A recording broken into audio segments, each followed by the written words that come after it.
Deep in the murky, moss-draped heart of Soggy Bottom Swamp lived Henry. Not a friendly fly-catching frog, was he, but a green, warty tyrant.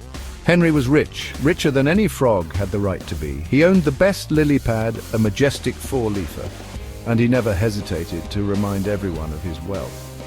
Every day, Henry hopped from one end of the swamp to the other, bullying anyone smaller than him. He'd snatch worms from baby birds, make fun of the turtles' slowness, and demand the best sunbathing spots from the snakes. The once joyful melodies of the swamp were replaced with whimpers and croaks of fear. One sunny afternoon, as Henry was busy tormenting a group of tadpoles, a dark shadow fell over the swamp. It was enormous, silent, and moving with deadly purpose. Little did Henry know, his reign of terror was about to be challenged. The water rippled.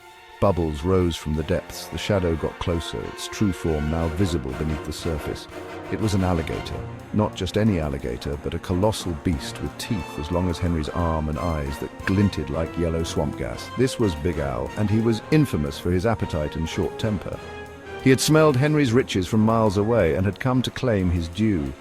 Henry, usually so bold, felt a tremor run down his spine. He had never encountered anything so big, so menacing. Big Al rose from the water, his massive jaws snapping shut with a sound like thunder. Henry, paralyzed with fear, could only stare as the monstrous reptile fixed its gaze on him. "Well, well," boomed Big Al, his voice a low rumble that shook the lily pads.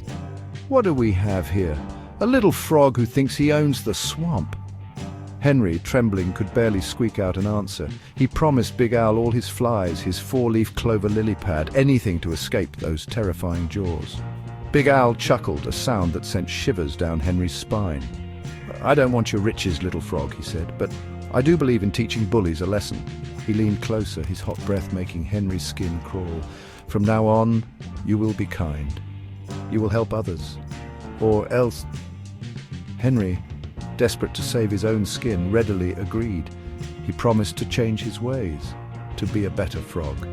Big Al, satisfied with the response, sank back into the murky water, his presence lingering like a bad smell.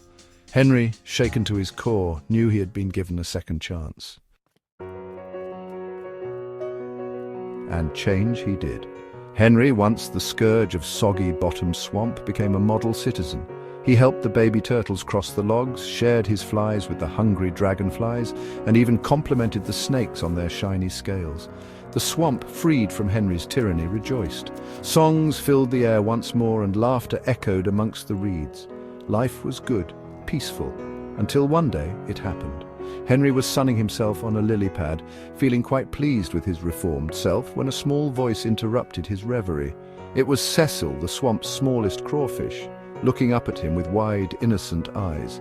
"Excuse me, Mr. Henry," Cecil squeaked. And then it happened. He let out a fart, not a loud, obnoxious one, but a soft, squeaky one, barely audible. Henry, however, found it utterly hilarious. Henry's booming laughter echoed across the swamp. He pointed at Cecil, tears rolling down his face. "Did you hear that?" he roared. "He farted! What a pathetic little creature!" Cecil, humiliated, scurried under a rock, his tiny claws shaking. The laughter died on Henry's lips. The sight of Cecil's shame brought back a flood of memories of his own bullying days. But instead of guilt, Henry felt powerful.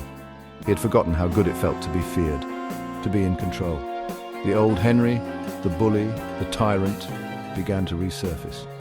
Word of Henry's relapse spread through the swamp like wildfire. The songs died down, replaced by whispers of fear and apprehension. But there was one creature who was not afraid, who had been waiting for this moment. Big Al, ever vigilant, had been observing Henry. He had seen the change in the little frog's heart, but he had also seen the potential for darkness to resurface, and, well, resurface it did.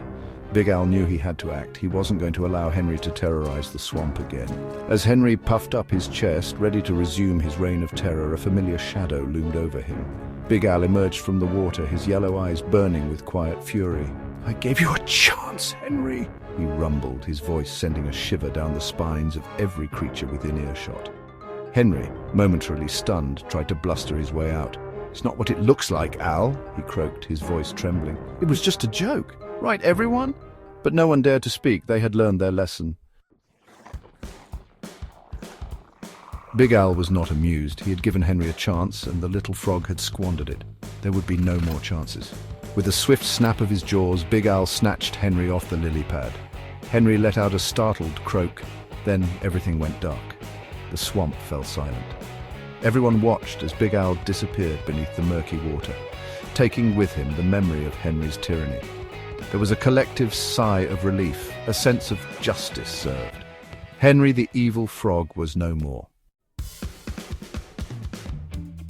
Life in Soggy Bottom Swamp returned to normal, but this time it was a different kind of normal. The animals, remembering the fear they had lived under, vowed to never let one creature hold so much power again. They formed a council with representatives from each species to ensure fairness and harmony for all.